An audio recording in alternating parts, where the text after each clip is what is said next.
Now this project is a tabletop Japanese planter box, which means it's better. And yes, that's how it works. It's low cost, unlike the chicken Big Mac.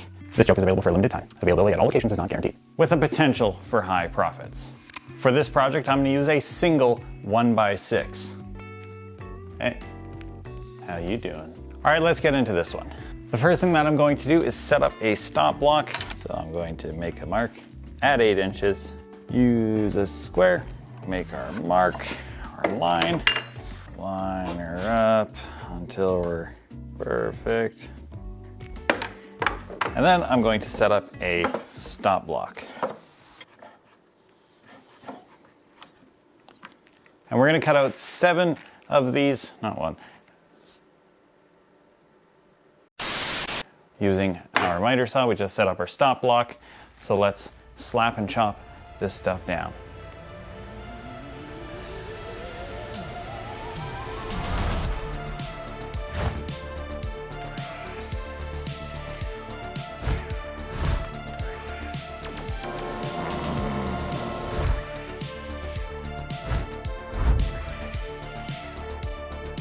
Now you might be wondering why I said 7 boxes have 4 sides. Well, 7 is a lucky number, just do it. And if it's not your lucky number, well, you can comment your lucky number and next time I'll cut that many pieces. Deal? Sounds like a deal.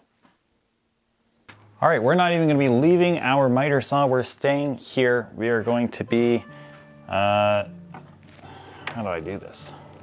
Like that. And once you set it to 45 degrees, lock it back down. I think that's how that works. Okay, so I'm just gonna move my piece of wood and I'm going to try line it up exactly on the corner. And once I have it there, I'm going to move my stop block. We have our stop block set up. All right, we're gonna be cutting 4 of these out and we're going to be doing 1 cut, flipping, 1 cut, and I know what you're thinking. Just don't worry about it. 4. If you guys can do me a really quick favor and subscribe. I'm trying to hit 10,000 subscribers by the end of June, and it would help me out so much. Thank you very much, and let's move on. All right, so we're gonna do the masking tape trick where you roll out your masking tape, you stick your pieces on there in a line, and then you glue them up. Oh, you put glue in the seams, you fold them up, and then it's glued. It's probably the easiest way to do these miter boxes.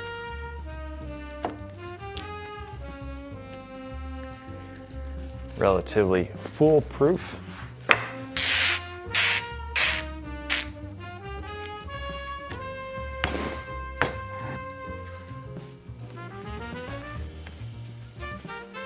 Now the trick to have perfect mitered boxes is to make sure that your angles are actually 45 degrees and cut straight. Pro tip.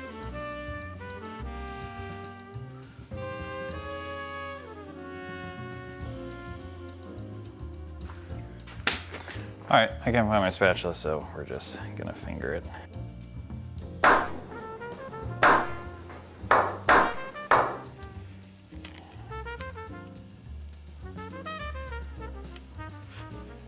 Perfect. Perfect. Perfect. Just like so. Now, if you got imperfections, I will show you guys how to fix those imperfections.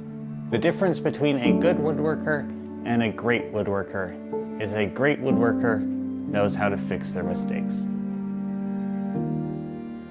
Or bothers to fix their mistakes. I'm a good woodworker. I'm not even great, but I do it sometimes. All right, now it's time to lock it in with our friend, Brad Pin. Okay, so I told you I would show you how to fix some of these edges here. So my edges are not perfect here.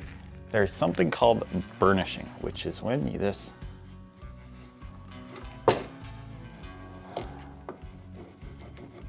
essentially rub into it. That seam will start to close. And then, if you want to do it even differently, you can take a glue paste, which we're going to be using on all these nail holes in a second, and you can actually even try and squish that into your grooves if you've got seams. And if you're curious how I make glue paste, I have another video that is up already, and it has this in it. Pretty quick, very quick video. It's actually me making this exact glue paste that's right here. Make sure you attach nails in both directions so when you're trying to cover up that you can't cut a straight miter, your box doesn't start falling apart. Back to that thing I said about being a good woodworker, or a great woodworker. All right, so now we're gonna add a quick little detail to this, make this thing look a little bit fancy. So when you set up your table saw, you're only gonna be going like 1/8 of an inch deep, not very deep at all, but you wanna make sure you avoid all of your screw, or all of your nails. So I've lined mine up and I'm safe to go. We're gonna do one pass and then we're gonna move it over just a touch and do one more patch. I kinda want a 1/4 inch space. This little detail makes this project 10 times better. You guys may remember that a long time ago in this video, we cut 7 of these. We are now going to rip the rest of these into 1.5 inch strips. We need 8 of these strips. Let's get them ripped. All around the world, la la la la. I'm making 2 2.5 inch spacers. Actually, I only needed one 2.5 inch block. Add some glue. Assembling the legs is super straightforward. Sides attached to the outsides of the bottom, spacers in between the middle, and if you can do me a super quick favor, like, hype, and subscribe. Thanks.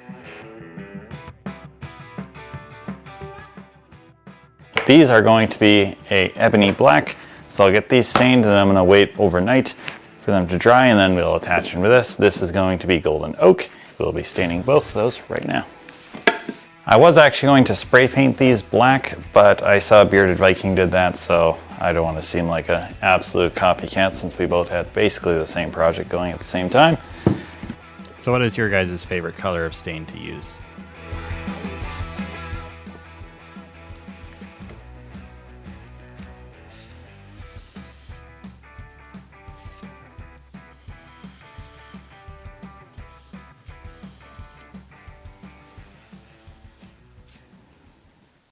In every video I rate the project, and this one, based on my metrics, I'm giving it 4.5 stars, only because I think it's a seasonal seller.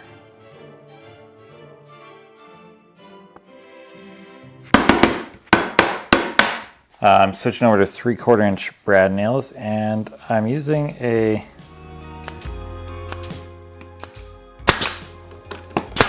All right, what do you guys think of this little quick project? I think you could fetch probably 25, 30 bucks for it. I think that would be a fair price to assume. So all that's left to do is stare at it a little bit more, maybe with some decal going on. If there's nothing else, as always, I will see you in the next one.